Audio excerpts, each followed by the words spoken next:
Em termos objetivos, a gente já gerou 760 mil empregos. Ela está de CEO do G4 Educação e foi alçada ao cargo depois de uma declaração polêmica do senhor Thales Gomes, nosso grande amigo aqui, apoiador, inclusive. Deus me livre, mulher de CEO. Missa, bem-vinda, obrigado por aceitar o convite. Eu queria que tu comentasse sobre isso pra gente dar um start. Bom, eu sou sócia do Thales há 10 anos, então digamos que eu já conheço o meu sócio, então isso pra mim é tranquilo de gerenciar. E eu acho que tudo é uma questão de contexto, né? Tirando o que ele disse mesmo, que não foi exatamente o que a mídia divulgou, que é a parte da polêmica, e eu não vou nem entrar nesse mérito, porque ele escolhe com quem que ele quer casar, como ele já falou várias vezes, mas o contexto importa, né? Não é que eu caí de paraquedas, estava lá jogando beach tênis e falaram, vem cá, senta nessa posição aqui que a gente precisa de você. Obviamente que não. Eu já era CFO da empresa, sócia da empresa há mais de 2 anos e meio. Então, eu, como sócia CFO, já participava de todos os assuntos estratégicos, de todos os temas. Não tem como um CFO não estar aware de tudo que se passa na empresa, né? Com números, ainda mais no meu perfil, que sou super detalhista, super financeira e quantitativa, objetiva. Então, naquele momento que a gente precisava ter uma reação rápida, era um movimento natural que provavelmente já aconteceria dali a um tempo, 2, 3 anos, poderia ter sido catalisado por essa externalidade e que, inclusive, aconteceu na Singu. Na Singu, eu já era sócia e CFO da Singu. Quando a gente fez a operação de venda para a Natura, eu assumi como CEO no período de earn-out da empresa.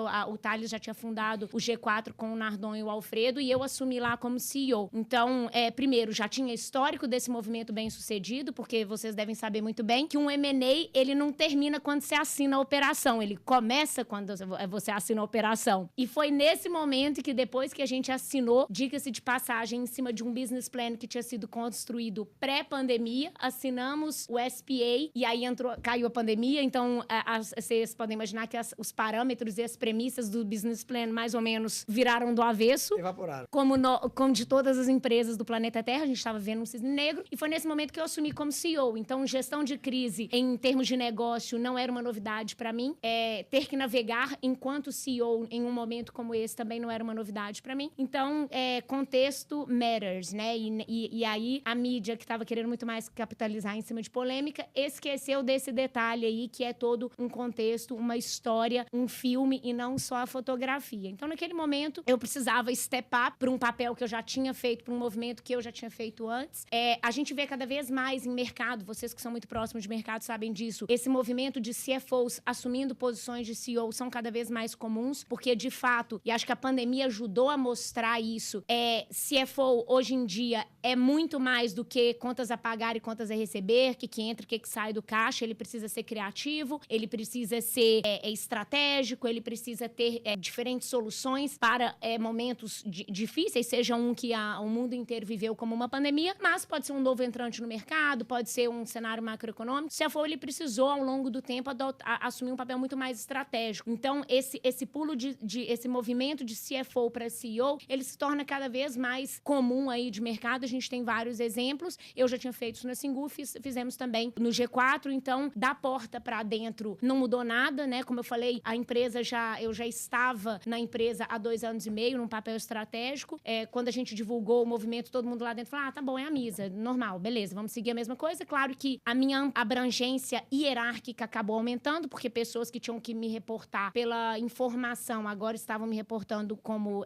estrutura mesmo organizacional, mas não era uma variável quem que é essa pessoa que está chegando aqui, não tinha a incerteza de fit cultural, não tinha a incerteza de quem é essa pessoa, muito pelo contrário. Agora, da porta para fora, sim, eu tive que começar a sair dos bastidores, né, de tocar o bumbo ali todo dia nos bastidores e ter um papel um pouco mais institucional, que antes era centralizado muito nos 3 fundadores, né, como sócios, como os fundadores sócios majoritários. Então, acho que da porta para fora teve sim uma mudança de eu precisar começar a assumir um pouco desse papel institucional, mas fato é que da porta para dentro não mudou nada. Queria te perguntar sobre essa missão de gerar 1 milhão de empregos, em que pé que ela tá, onde que ela surgiu, como que veio essa ideia, se vocês estão confiantes aí em efetivamente gerar 1 milhão de empregos. Claro. Em termos objetivos, a gente já gerou 760 mil empregos. Nós temos 2 metodologias que a gente pegou com players de fora para poder cruzar, assim, o nosso foco, vamos dar um passo atrás. O ICP do G4, vocês devem já ter falado isso muito aqui quando o Thales e o Alfredo Nardon vieram aqui, é o pequeno e médio empresário. empresário. Então, eles vêm para algum dos nossos produtos, alguns dos nossos cursos, eles voltam para casa, implementam o que eles aprenderam, cresce faturamento, aí ele vai,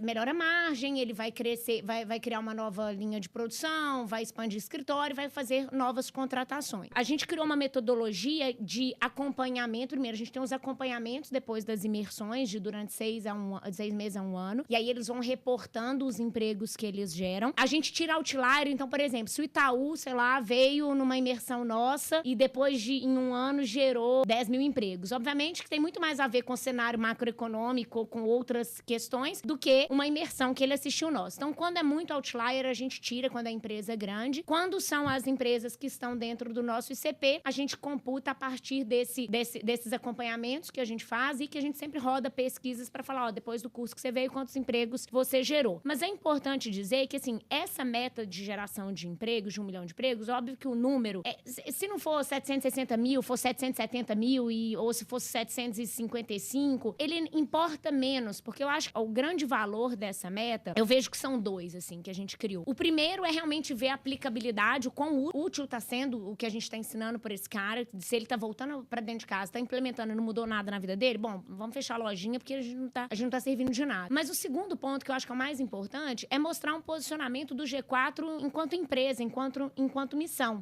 Nós somos uma empresa pró-empreendedor, pró-empresário, a gente acredita que o que vai trazer prosperidade para a sociedade é a geração de emprego, não é o governo X, governo Y, assistencialismo, não é isso que gera riqueza, pelo contrário, o governo toma riqueza nossa, empresários, empreendedores e trabalhadores. Então a gente entende e a gente acredita que o que gera riqueza para a sociedade é o empresário, o empreendedor, que tá correndo maratona com bola de ferro amarrada no pé todo dia. Então, a geração de emprego é muito para mostrar que pra gente, no fim do dia, a nossa forma de contribuir com o país é, de fato, ajudando quem gera emprego, quem gera prosperidade, quem gera riqueza. Acho que essa meta, ela traz consigo, tem a questão de quão aplicável a gente tá, tem a questão do número em si, que é legal, mas eu acho que mais importante é mostrar um posicionamento de pró-empresário numa sociedade que demoniza o empresário, que é o capitalista malvadão explorador. Dentro do G4, ele sempre vai ser enaltecido como o herói que ele é. Essa meta de 1 milhão de empregos, por isso que eu falo, a gente tem 2 metodologias feitas por 2 institutos imparciais, a gente tem os nossos processos internos de captura dessas informações juntos aos nossos alunos, mas de verdade, no fim do dia, se a gente errou 5% para mais ou para menos, meio que tanto faz, entendeu? É muito mais a gente se posicionar, se colocar, acho que vocês já foram lá no escritório, né, ou não? Então, assim, você entra lá, tem 2 bandeiras do Brasil Império, né, e a outra do Brasil, que normalmente faço uma piada, mas não vou fazer. Eu vou fazer. Mas, não. Vou fazer, agora nós estamos sendo cancelados. Então, pois é.